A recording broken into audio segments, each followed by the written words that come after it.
حضرت محمد صلی اللہ علیہ وسلم اور اونٹنی۔ ایک بار حضور اکرم صلی اللہ علیہ وسلم مومنین کو صدقے کی تلقین فرما رہے تھے۔ ایک عربی آ پہنچا جس کے پاس ایک بڑی خوبصورت اونٹنی تھی، بڑی ہی خوش رفتار اور خوش خرم۔ اس عربی نے اسے ایک جگہ کھڑا کر دیا۔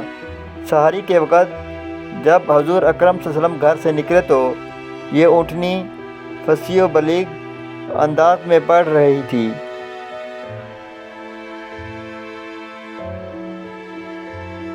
حضور اکرم صلی اللہ علیہ وسلم نے یہ کلمات سنتے ہی اونٹنی کی طرف توجہ فرمائی اور اس کا حال پوچھا۔